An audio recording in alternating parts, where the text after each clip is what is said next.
بسم اللہ الرحمن الرحیم۔ السلام علیکم۔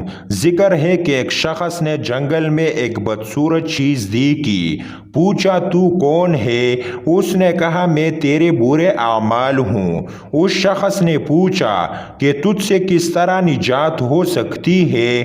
جواب دیا کہ رسول اللہ صلی اللہ علیہ وسلم پر درود و سلام بھیجنے سے، جیسا کہ رسول اللہ صلی اللہ علیہ وسلم نے فرمایا ہے کہ مجھ پر صلوات و سلام بھیجنا پل صراط پر نور ہوگا، اور جو شخص مجھ پر جمعہ کے روز 80 دفعہ درود بھیجتا ہے اللہ اس کے 80 سال کے گناہ بخش دیتا ہے۔ ایک شخص رسول اللہ صلی اللہ علیہ وسلم پر درود نہیں بھیجا کرتا تھا۔ اس نے ایک رات رسول اللہ صلی اللہ علیہ وسلم کو خواب میں دیکھا۔ آپ صلی اللہ علیہ وسلم نے اس کی طرف توجہ نہ کی۔ اس نے کہا یا رسول اللہ، کیا آپ مجھ سے خفا ہے؟ کہا نہیں۔ پوچھا پھر آپ میری طرف کیوں متوجہ نہیں ہوتے؟ فرمایا اس لیے کہ میں تم کو جانتا نہیں ہوں۔ اس نے کہا آپ مجھے کیوں کر نہیں جانتے، حالانکہ میں آپ کی امت میں سے ہوں، اور میں نے علماء سے سنا ہے کہ آپ اپنی امت کو اس سے بھی زیادہ پہچانتے ہیں کہ ماں اپنے بچے کو۔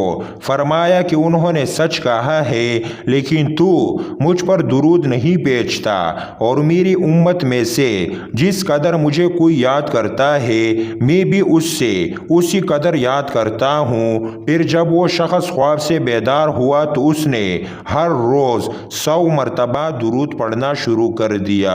اس حالت میں رسول اللہ صلی اللہ علیہ وسلم خواب میں نظر آئے۔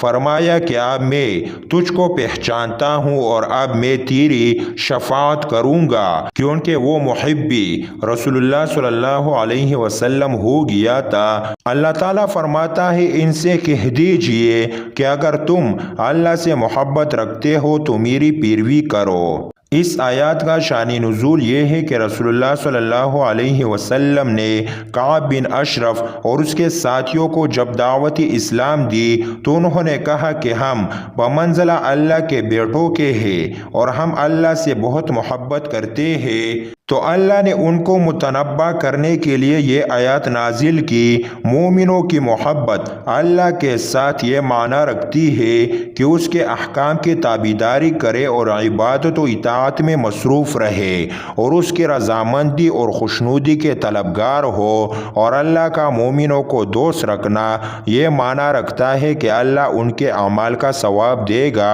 اور ان کی لغزشوں کو معاف کرے گا، اور ان پر احسان و انعام کرے گا۔